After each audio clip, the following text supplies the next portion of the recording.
And now, the Big Cheese Show.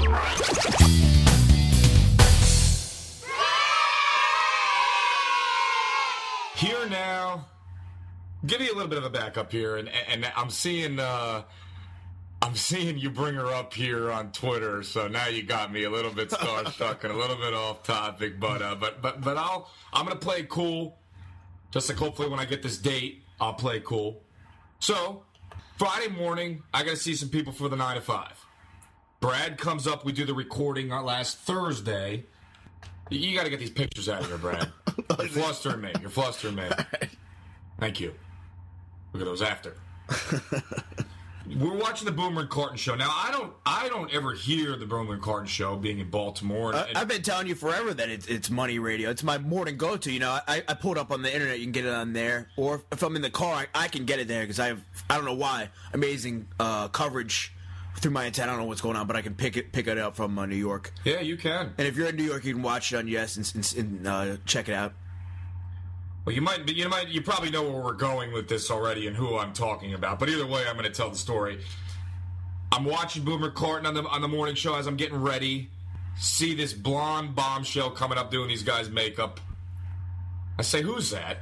Brad tells me, Dominique. You don't know about her? I follow her on Twitter. She's the makeup girl. 25. Actually just had a birthday. Just ran the marathon on Sunday up there in New York. I said, Brad, I think I'm in love. Got a nice fit toned body, if she was able to do that. And there have been moments where I've thought I've fallen in love quite a few times, but this one was a little different. Dominique, what a name that is. Just rolls off the tongue. I kind of like it. I think of more of Dominique Wilkins, but I kind of like that name for a girl. What is that, French? Yeah, I think that is. Yeah, that's French. If you want to see a picture of her, she got pics up at Dominique Makeup on Twitter. Dominique, we're getting you followers here, but I just need to say this, Dominique. I mean, I'm shooting for the stars here. I'd like to take you out to dinner one night in New York City. Brad and I have been up there quite a few times now with the show kind of kicking off and really catching some fire. Let me take you out. We'll have a good time. We'll have a nice dinner. You're a classy woman. Tell me you don't have a boyfriend. Tell me you're a career-oriented woman and you don't have time for a boyfriend, please. I was asking some of my boys on G-Chat today. I said, does she have a boyfriend? I don't want to go on here and then I get a tweet back telling me you have a boyfriend. I'd say if you get any sort of verbal response, then it's a win in your book. I would agree with that. I would agree. So, Dominique, here I am asking you, if you don't have a boyfriend, would love to take you out. You tell me when and I'll make the trip up, okay? Put myself out there on a limb. I'm an aspiring radio guy here, too.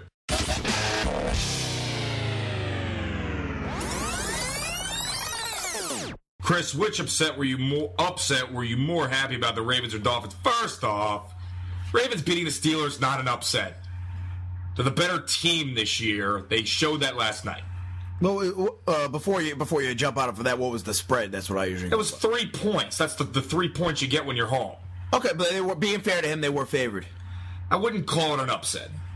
No, I definitely wouldn't call it an upset. Like LL Cool J, don't call it a comeback. Don't call it an upset. I won't call it an upset. But the Steelers were favored. Fair enough. Being that they're playing at home. But no, the Dolphins are my favorite team. I was a lot happier about that. I think where he's coming from is he thinks you're bandwagoning Ravens and dropping Dolphins. I think that's where he's coming from. That's not happening. Okay. Yeah, that's for you to clear up with him. I think that's what he's trying to get to with this post here. Well, I can see people why they would think that. I mean, if I'm going to get behind a winning NFL team, the Ravens are my number 2 team. I lived here for 5+ years. And yet you lived in Jersey your whole life, and you can't get behind this Jet team, which amazes me. But that's another talk for another day. What we usually say here. Yeah, I don't need to get into all of that. I'm a Jet and Dolphin fan. Well, just drop the Dolphins entirely. That's never going to happen. It's never going to happen. Happened with the Nets. We're segueing into that. That's the next one. But let me finish my argument here. They played hard all year. Like I said in the prior segment, Monkey finally off the back. Feels good to win that first one. Of course, I've been joking. I want luck. But it's not about that to me. It's about winning. It's about not being a complete joke. At least for a week, people are saying, hey, the Dolphins, nice first win there. Saw my mom come out in the Merino jersey. People, I had my Dolphins hoodie on yesterday. It's you don't want to start getting to that territory where you start becoming jokes on Letterman and Leno. That's when it gets bad. You get that win, now the Colts will be the people getting those jokes. So right. You'll spare yourself that. But, like I said, I'm happy that the Ravens got the win.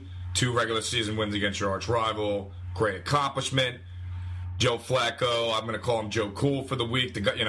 He showed a lot of emotion, but in the big spots he made big plays against a nasty Steelers defense. I don't care that you didn't have Woodley in the game.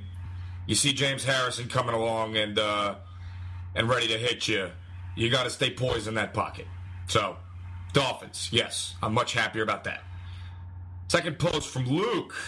Luke coming from Federal Hill as well. Chris, you're arguing about why you're not a Nets fan anymore. Didn't make any sense. Brad really got you there with being too state-oriented. Luke, I don't see how that doesn't make sense. Like I said in the last segment, I've got no ties to Brooklyn other than, I've gone there. Do I have, Chris, do I have ties? I know we went over this last time, but do I have ties to East Rutherford? No, but they say the New York Well, that's Jets. what he's saying, that you're getting too state-oriented with your, what's before the team. I'm more rooting for the logo. Granted, if my team moves maybe a few states over, like when the when the Colts move from Baltimore to Indy, I can understand, saying enough, but one state over or, You don't even know what these Nets have done, okay? First off, they cut out having anything to do with New Jersey. They don't have New Jersey on their uniforms anymore. They don't advertise in New Jersey anymore. They have basically decided that, hey, we're going to tank it to the pre-kid days in anticipation of our Brooklyn move. I just don't like what the franchise is doing. You had a winning team there. You have a new arena in Newark. And now you're going to go and you're going to move to... It breaks my heart. Yes, it breaks my heart that they're doing it. I don't have ties to Brooklyn. You want to move and play in that in New York City. I've been in New York City plenty of times as a kid. You want to go play in the same arena as the New York Knicks and play in Madison Square Garden? I'll probably root for you. But I don't have any ties to Brooklyn. I'm not hating on Brooklyn. I have no ties there. Well, that being said, we could argue about this till kingdom come. There's not... We're not going to argue about it anymore, but I'm going to have to say this.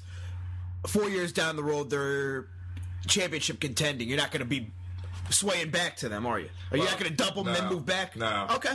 Just so we have this, recorded now that you're saying right now you're not going to do that because I'm giving you a chance that you can stick with the team. No. Okay, so I'm going where Gary Neal goes. I've said that before. Going where you go, Gary.